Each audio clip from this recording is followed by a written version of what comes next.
Let's look at Descartes' rule of sign. It will help us figure out how many positive and negative roots we have. Descartes' rule of sign says, let p of x be a polynomial with real coefficients written in standard form. The number of positive roots is either equal to the number of sign changes between consecutive coefficients of p of x, or it's less than that by an even number. The number of negative real roots, and the real is important here, of p of x is equal to 0, is either equal to the number of sign changes between consecutive coefficients, p of minus x, or it is less than that by an even number. In both cases, we're going to count multiple roots according to their multiplicity. Well, let's look at this.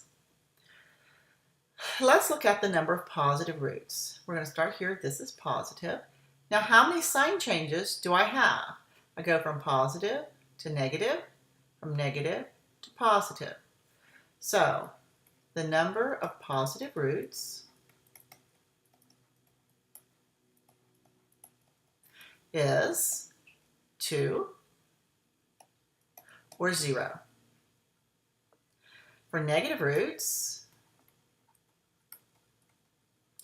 let me write f of x is x cubed minus x squared plus 1.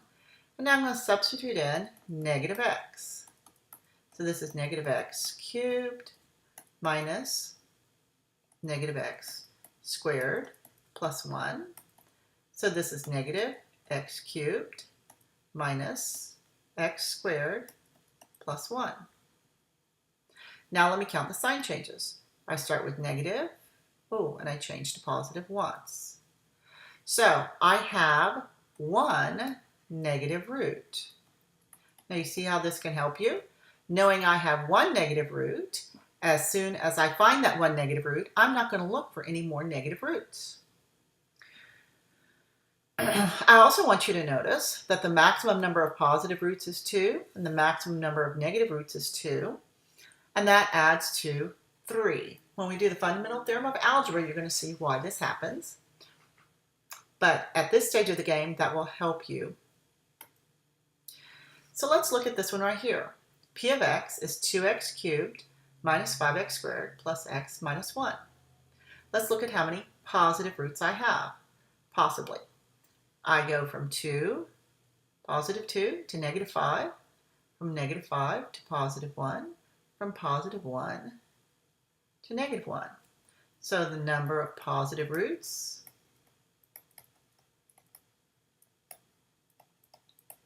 is 3 or 1.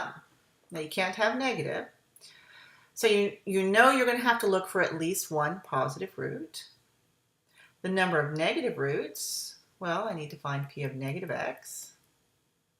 So this is 2 times negative x cubed minus 5 times negative x squared plus negative x minus 1. So this is minus 2x cubed minus 5x squared minus x minus 1. So let's count the sign changes. There are none. They're all negative. So I know there are no negative roots.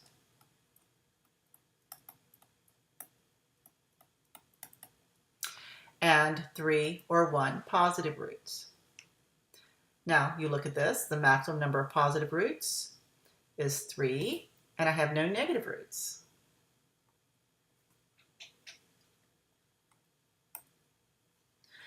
Now let's look at this one. Let's find the number of possible positive roots. I'm going from positive to negative, negative to positive, positive to negative, and then I stay negative. So I have number of possible positive is 1, 2, 3. For negative, p of negative x is, now you should have noticed a pattern here. All right, the only sign that changes is the odd powers. plus 13x squared plus 39x minus 15. So for this one I start with positive and I change. I have only one possible negative. Now I forgot this one. Number of possible positives is 3 or 1. Number of negative is 1. So I know I have exactly one negative